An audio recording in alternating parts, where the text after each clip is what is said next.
Good morning. इस वक्त हम हैं एलपी में, जो मेनली फेमस है अपने बैक वाटर्स के लिए। आप ये पढ़ सकते हो, बैक वाटर्स जो हैं एलपी में। एलपी एक्चुअली एलफुजा के नाम से आजकल फेमस है। एलपी पुराना नाम है।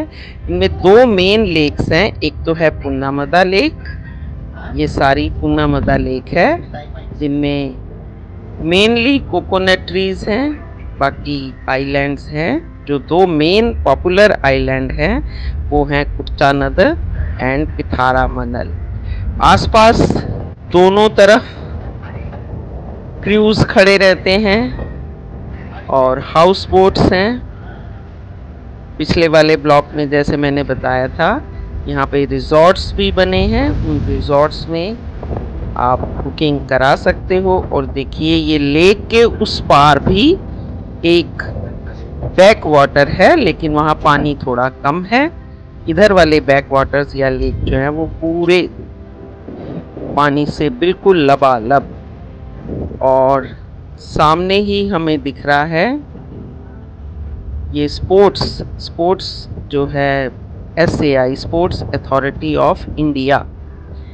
और ये वही लेक है जहाँ पीछे अभी 2 दिन पहले ही नेहरू ट्रॉफी के लिए जो लंबी नौकाएं होती हैं, वो नौका दौड़ इन्हीं लेक्स में होती है। तो जिस दिन हम गए हैं उससे 2 दिन पहले ही वो नौका दौड़ थी। बहुत सारे मिल के चलाते हैं उसे, खूब लंबी सी नाव होती है, तो वो यहीं पे होती है। ये है SAI यानी sports authority of India. Mainly जितनी तैराकी या स्विमिंग की गेम्स होती है ना, वो सब यहीं पे होती है। और ये देखिए, बिल्कुल दूर तक अब ये आ गई है वेम्बनाड लेक। पुन्नामदा लेक जो है वही वेम्बनाड लेक में मिल जाती है। और ये जो लेक्स हैं एक्चुअली ये इंटरकनेक्टेड है कैनाल से और छोटी छोटी लेक से। ये लेक्स ही जो हैं जिनके कारण यहाँ पे लश पैडी फील्ड जो हैं वो दिखाई देते हैं, पाम ट्रीज, कोकोनट ट्रीज। और सबसे बेस्ट है यहाँ का हाउस बोट एक्सपीरियंस जो हम ले ही रहे हैं। मज़ा आ रहा है। शाम जो है वो इतनी अच्छी लग रही है हमें आज यहाँ पे घूमते हुए। ये बिल्कुल खुला इलाका आ गया। वेम्बनाड लेक जो है वो सबसे बड़ी बैक वाटर लेक है। देखिए, दूर दूर तक आपको पानी पानी दिखाई देगा। और ये हाउस बोट पूरा आगे तक ले जाके घुमा देते हैं और फिर वापस दूसरे रूट से ये ले जाते हैं, ताकि सब तरफ के नज़ारे जो हैं वो टूरिस्ट देख सके। घुमाते हुए जब ये पहुंचते हैं तो फिर वही दूसरी तरफ के आइलैंड हमें दिखाई देते हैं। कई की जगह पर ये बोट्स, हाउस बोट्स भी खड़ी हैं। डिफरेंट हर एक के अपने हिसाब से बने हुए हैं। पानी का प्रबंध भी है कई जगह, कई बिस्लेरी प्रोवाइड करते हैं, कोई इस तरह की खुली हुई नाव है। और आइलैंड्स जो हैं वो पूरी तरह से बसे हुए हैं। कई लोग मैंने देखा यहाँ कपड़े, बर्तन सब, मतलब पानी मुझे लगता है यहीं से लेते होंगे। साइड्स में जो ये पाथवे बने हुए हैं ना, इन्हीं के आसपास नीचे चबूतरे बना रखे हैं। देखिए, जैसे ये किसी ने नाव यहाँ पार्क कर रखी है, ये इनकी अपनी होगी, तो पार्किंग भी यहीं होती है। कश्मीर में जब हम घूमने गए थे तो वहाँ पे भी ऐसे ही था, छोटी छोटी बोट्स थी। और क्योंकि वहाँ भी पानी में पूरा एक, कहते हैं पूरा बसा हुआ है शहर, तो वहाँ भी इसी तरह से था, अपने घर के पास ही वो पार्क कर देते हैं। देखिए, अब घूम के दूसरी तरफ आ गए हम। तो आइलैंड्स जो हैं अब दोनों तरफ नहीं, एक तरफ दिखाई दे रहे हैं, क्योंकि दूसरी तरफ ज़्यादातर सारी वेजिटेशन है। मज़ा आ रहा है। वैसे एक नया ही हमें जो है एक्सपीरियंस हो रहा है, अलग तरह का। कश्मीर में अलग तरह का था और यहाँ पे डिफरेंट। देखिए, सब तरफ कोकोनट ट्रीज आपको दिखेंगे और बिल्कुल लदे हुए, येलो, ग्रीन, इस तरह से बहुत ब्यूटीफुल सीनिक बैक वाटर्स हैं। ये सीनरीज इतनी अच्छी अच्छी दिखाई देती हैं आपको। आप लुत्फ उठाइए और मज़े कीजिए। ये देखिए, अब धीरे धीरे जो है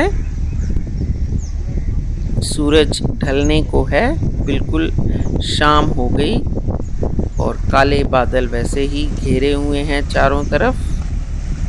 बीच बीच में बौछारें आ जाती हैं, लेकिन ऐसी नहीं होती कि भागना पड़े, अच्छा लगता है भीगना उसमें। और देखिए हमारे साथ से ये एक और हाउस बोट टाइप है, लेकिन ये क्रूज है। बीच में ये उतार भी देते हैं, कहीं आइलैंड पे कोई अगर खाने पीने का कुछ मिल जाता है, कोई शॉप है, कैफे है, तो वहाँ आप उतर के इंजॉय कर सकते हैं। टोडी ड्रिंक मिलती है यहाँ। टोडी जो है वो केरला की एल्कोहलिक बेवरेजेस है, जो कि बनाई जाती है कोकोनट पाम ट्रीज से। तो टेस्ट करनी है तो आप उतर के टेस्ट कर सकते हैं। अब हमें तो टेस्ट करनी ही नहीं थी, तो हम उतर के थोड़ी फोटो खिंचवाई, वहाँ की सब आसपास का देखा और उसके बाद वापस चढ़ गए हाउस बोट पे। ऊपर फोटो खिंचाने का मजा अलग ही आता है नीचे से और इस तरह से घूमते हुए आसपास के मौसम तो बहुत ही बढ़िया। इस वक्त शाम का मौसम है, धीरे धीरे सन जो है वो सेट हो रहा है, तो अलग ही तरह का व्यू होता है। ये भी एक दिन में और रात में यही फर्क होता है कि शाम के समय का व्यू जो है वो बिल्कुल डिफरेंट है। मैंने शॉट्स भी बनाए थे ये सनसेट के, बहुत सुंदर, एकदम डिवाइन मोमेंट लगता है। आप भी देखिए। और इस डूबते हुए सूरज का भी एक अलग मजा है। और ऊपर आसमान में हमें चांद भी दिखाई दे गया। क्या चांद चमक रहा है, साफ है एकदम, तो नज़ारा अलग ही। और जैसे जैसे शाम बढ़ती चली गई, नज़ारा और भी सुंदर। सनसेट के बाद का ये नज़ारा सबसे सुंदर नज़ारा है। पहाड़ों पे भी ये होता है। बीर बिलिंग में बहुत देर तक हम वेट करते रहे थे, पीछे गए थे तो, लेकिन ऐसा नज़ारा हमें वहाँ मिला नहीं। मे बी क्लाउड्स ज़्यादा थे वहाँ। यहाँ जैसे ही थोड़ा साफ हुआ मौसम, तो ये नज़ारा इतना सुंदर लग रहा था। देखिए क्या नज़ारा है, एकदम परफेक्ट, स्टनिंग। आशा करती हूँ आपको ये वीडियो अच्छी लगी होगी। और एलपी में घूमने का एक अलग ही मज़ा है इन बैक वाटर्स में। और आप वीडियो को एंजॉय कीजिए, लाइक, शेयर और सब्सक्राइब ज़रूर कीजिए, ताकि ऐसी अच्छी अच्छी वीडियो फिर बनाने का हमें मोटिवेशन मिले। एंजॉय कीजिए। Bye bye, take care, have a nice day.